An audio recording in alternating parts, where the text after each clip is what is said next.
प्राचीन काल में ठाकुर जी पुष्ट करे जाएं तब पुरुष सूक्त बोल के फिर ये मंत्र बोलने को नियम है तो पुष्ट करने के लिए।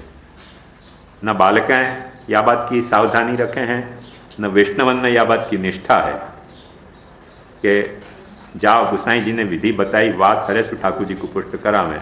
बालक के सामने आइटम की तरह ठाकुर जी पधरा दें, बालक के चनपस कर लें, वैष्णव समझें पुष्ट हो जाएं।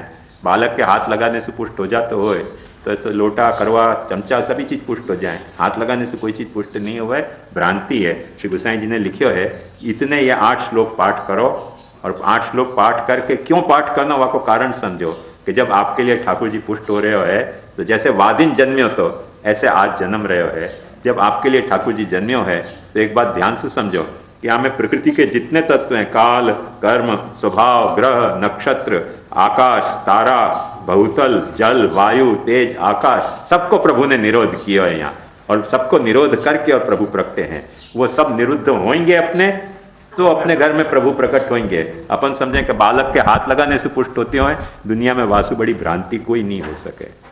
पर न वैष्णवन को आग्रह है क्योंकि अपन करें नहीं भागवत का पाठ खुद। इतने 8 श्लोक बोलने कंपलसरी हैं श्री गोसाई जी के हिसाब से। और या के अलावा भी जन्माष्टमी के दिन भी एक बात ध्यान से समझो कि जब ठाकुर जी को जन्म होने वाला हुए तब वाके पहले ठाकुर जी को टेरा आ जाए, और टेरा आ जाए वाके बाद जब जन्म को समय हुए तब इतने श्लोक बोलें, वाके बाद घंटा बजते भाई टेरा खुले और तब ठाकुर जी को जन्म के पंचामृत हुए। तो वो जन्म के पंचामृत हुए हैं वो अपन वर्चुअल रियलिटी पूरी खड़ी करे हैं। जा तरह से जन्म के वक्त ठाकुर जी प्रगटे वह वक्त जो अपन रूप के ऊपर तो कोई अपना कंट्रोल नहीं है ना, रूप के ऊपर जो प्रभु को लिए हुए सृष्टि का रूप है वाके ऊपर अपना कंट्रोल नहीं है। तो प्रभु ने जो नाम प्रकट किया है वो तो अपन बोल के वापे अपना कंट्रोल दिया है प्रभु ने, तो नाम पे तो अपन कंट्रोल करके वो बात खड़ी कर सकें कि नहीं। ये बात को ध्यान से समझो। पुराने जमाना में नाटक होता ना वहां में पर्दा नहीं लगाते, वो एक्टर आ कैसे कहते देखो ये शहर है, यहां से गली जा रही है, देखो ये बाग में फूल खिले हुए हैं तो फूल तोड़ तो कितनी अच्छी सुगंध है। न फूल हाथ में हो तो न पेड़ हो तो, पर वो एक्शन ऐसे देते हो कि सब देखने वाले को लगता हो कि आप फूल सूंघ रहे हो है और फूल की सुगंध आ रही है। तो ये इन श्लोकन को पाठ अपने को ऐसे ढंग से करना चाहिए कि अथ सर्व गुणोपेत। जब अपने घर में ठाकुर जी भयो प्रकट पुष्ट होके आयो तो सर्व गुणोपेत काल, रूप पे अपना कंट्रोल नहीं है पर नाम पे तो अपना कंट्रोल है ना। तो नाम पे अपना कंट्रोल होने के कारण अपन अथ सर्व गुणोपेत काल, दुनिया के लिए नहीं होगा पर मेरे लिए सर्व गुणोपेत काल प्रकट हो गयो। मेरे लिए भूतल, तेज, वायु, आकाश, प्रकृति सब जो है वो भगवान ने निरोध कर ली हैं। वाह भाव से मेरे घर में ठाकुर जी पुष्ट होके पधार रहे हो है, वो आखिर एक भावना आती पुष्टि मार्ग की आज अपने दुर्भाग्य से लुप्त हो गई। पर अपन खुद भागवत को पाठ करें तो पाची वो रिवाइव हो सके है। ये बात समझनी बहुत जरूरी है। पर अपने को श्लोक ही नहीं आवे, न बालकन को आवे, मुश्किल ही है। बालकन के यहाँ वो पंडित जी आके बोलते हुए बालक नहीं बोलते हुए क्योंकि याद ही नहीं हुए श्लोक। वो चनपस करके दे दें ठाकुर जी के ले जाओ। तो चनपस करने से हाथ लगाने से ठाकुर जी पुष्ट होते तो संडास का लोटा नहीं पुष्ट हो जाए, वाकु भी तो हाथ लगावे बालक। कैसी कैसी भ्रांति में अपन जीवे कि बालक ने हाथ लगा दिया तो पुष्ट हो गया। अरे अगर बालक के हाथ लगाने से पुष्ट हो जाए दुनिया भर में भलती भलती चीजें पुष्ट हो जाएंगी, लेने के देने पड़ जाएंगे सब जगह सेवा करेंगे तो।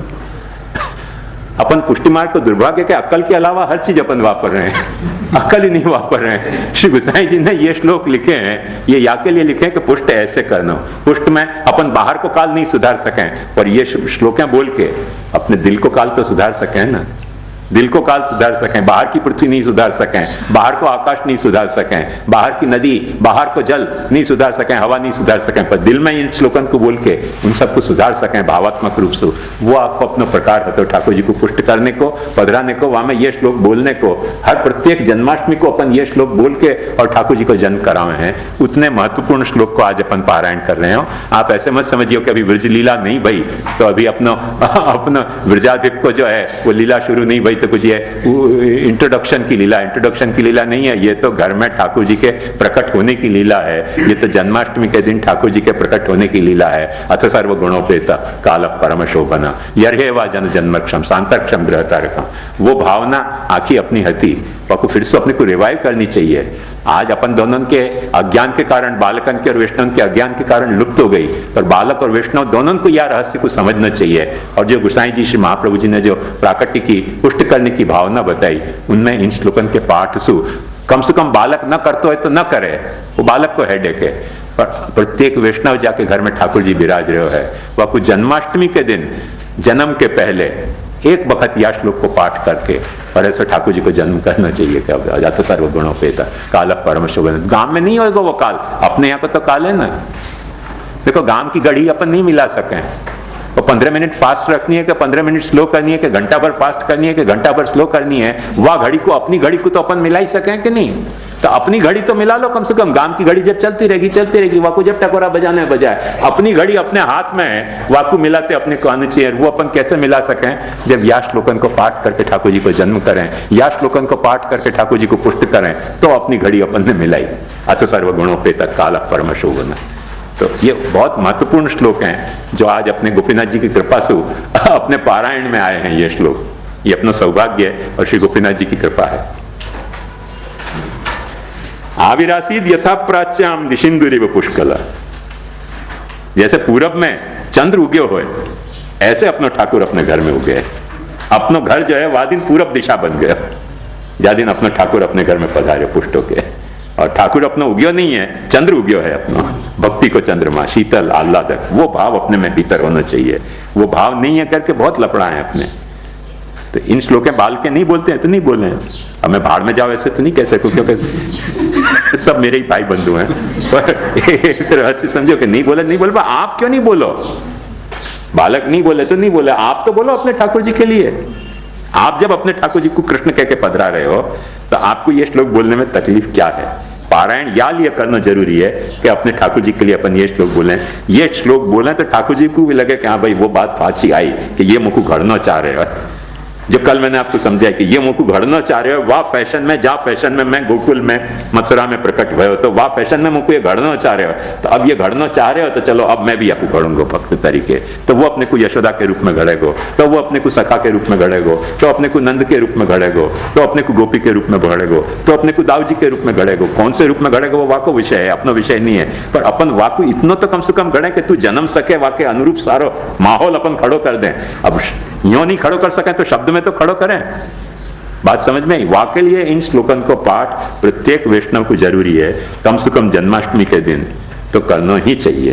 और अपने पाठोत्सव के दिन, पाठोत्सव तो वो मना रहे हैं ना, जन्म को उत्सव, जन्मदिन मना रहे हैं, जन्म नहीं मना रहे हैं। जन्मदिन मनाना एक अलग बात है, उत्सव मनाना अलग बात है। जन्म को उत्सव तो जन्माष्टमी को ही होगा ना।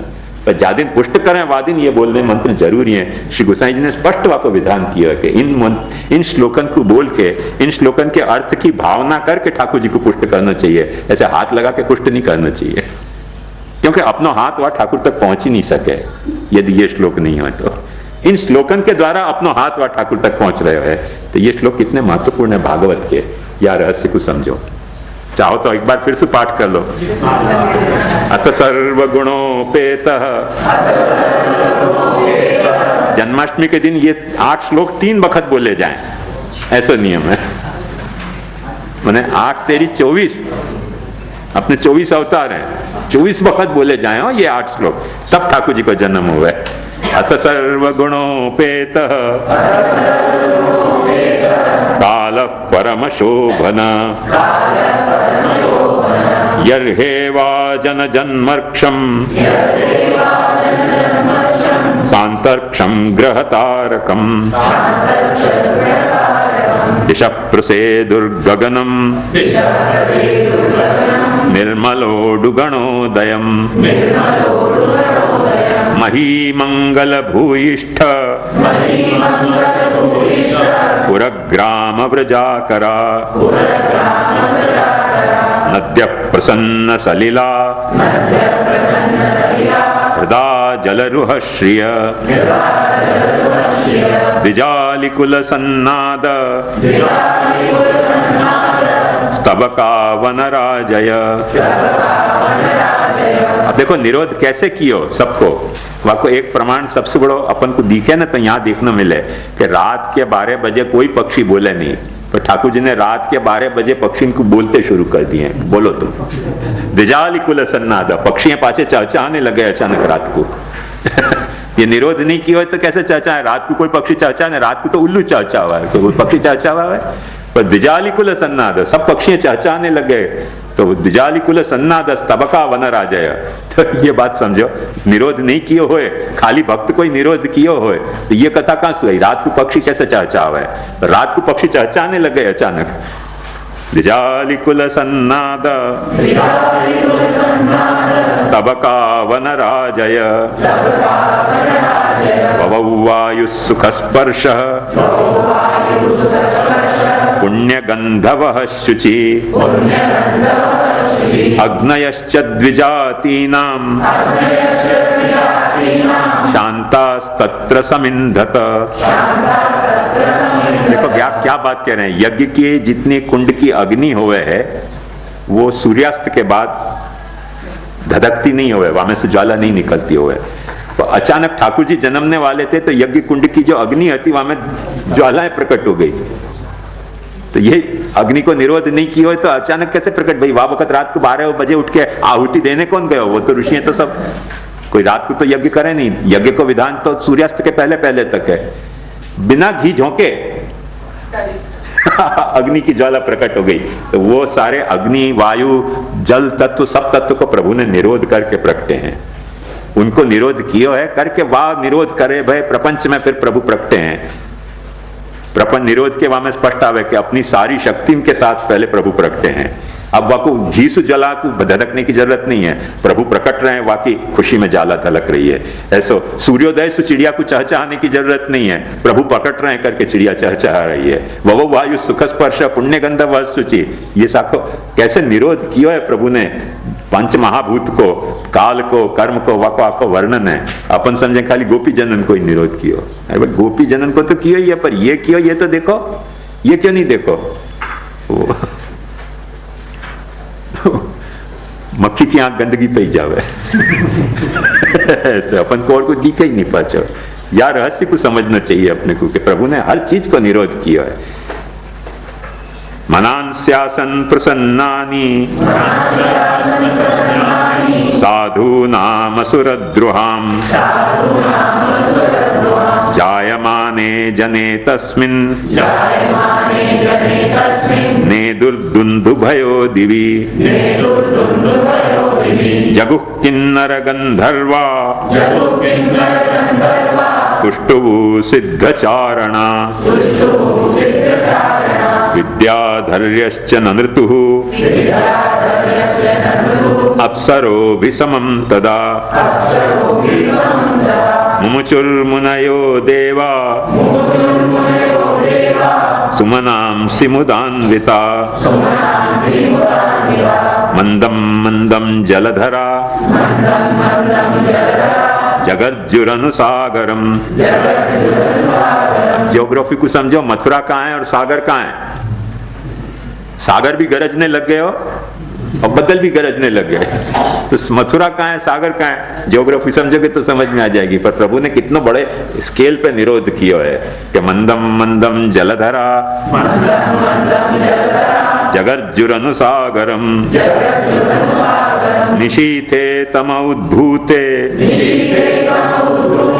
जायमाने जनार्दने देवक्यां देवरूपिण्यां विष्णु सर्वगुहाशय। सर्वगुहाशय कह के वाको परमात्मत्व बता दियो, विष्णु कह के वाको ब्रह्मत्व बता दियो। ये रहस्य कुछ समझो।